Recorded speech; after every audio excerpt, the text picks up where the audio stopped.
Bandari yetu ya Tarime inaanza kufanya kazi mwezi wa 9 tarehe 1 2022. Mpaka sasa tumefanikiwa kuhudumia shehena ya tani 15,000 na tumebahatika vile vile kuhudumia meli 6 mpaka sasa. Na bandari yetu ya Tarime imebahatika kuendesha ujenzi wa meli kama unavyoona sasa. Tuna ujenzi wa meli 4. 3 tayari zimekamilika, ziko ndani ya maji kama unavyoona, na ya 4 imefika 85%, na tunategemea kuingiza kwenye maji tarehe 16 mwezi huu. Na hii imesaidia sana kwa wafanyakazi wa bandari pamoja na wenyeji wa Karema. Bandari hii inategemewa kwa maana ya nchi. Jambo la kwanza, inategemewa kwa ajili ya kupunguza msongamano ulioko kule Tunduma.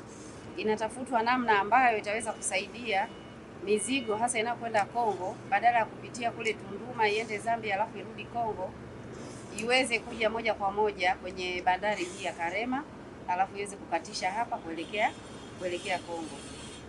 Lakini jambo lingine pia, kuimarisha biashara ndani ya mkoa, ambayo na sisi wenyewe tumeshaanza hiyo michakato ya kuhakikisha kwamba tunakuwa na mawasiliano na mashirikiano na wafanyabiashara waliopo upande wa pili wa Kongo na wafanyabiashara wa kwetu wa mkoa huu kwa ajili ya kuendelea kuitumia vizuri bandari hii. Kama mnavyofahamu, imejengwa kwa gharama kubwa na kwa malengo mahususi hayo ya kiuchumi, kibiashara, lakini pia na kiusalama. Kwa hiyo sasa tunataka kuona kwamba bandari hii itumike kikamilifu na itumike, tunasema kwa Kiswahili sijui tunasemaje, lakini inamaanisha kwamba yani ile capacity ya bandari iweze kufikiwa. Ndio malengo hasa ya serikali. Kwa hiyo ninaamini kwamba na mheshimiwa anataka kuona bandari ilivyo, lakini pia kuona barabara yenyewe ambayo inaendelea kujengwa kwamba imefikia hatua gani, ili sasa baada ya hapo ninaamini kwamba huenda tutapata msukumo zaidi wa kukamilisha ujenzi wa hii barabara ya lami kuja hapa Karema, lakini pia na msukumo zaidi wa matumizi ya bandari hii ili yaweze kufikia 100% ya uwezo wake wa kuweza kutumika.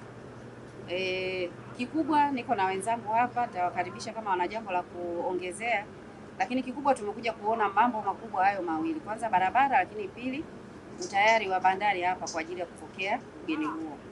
Usafi huu uendelee, maandalizi yaendelee, wananchi watasalimiwa kidogo kwa sababu utakuwa na mkutano wa kiwilaya ambao utafanyika mahali pengine. Kwa hiyo hapa itakuwa ni salamu, lakini itakuwa sio vibaya wananchi wakiwepo kwa ajili ya hizo salamu.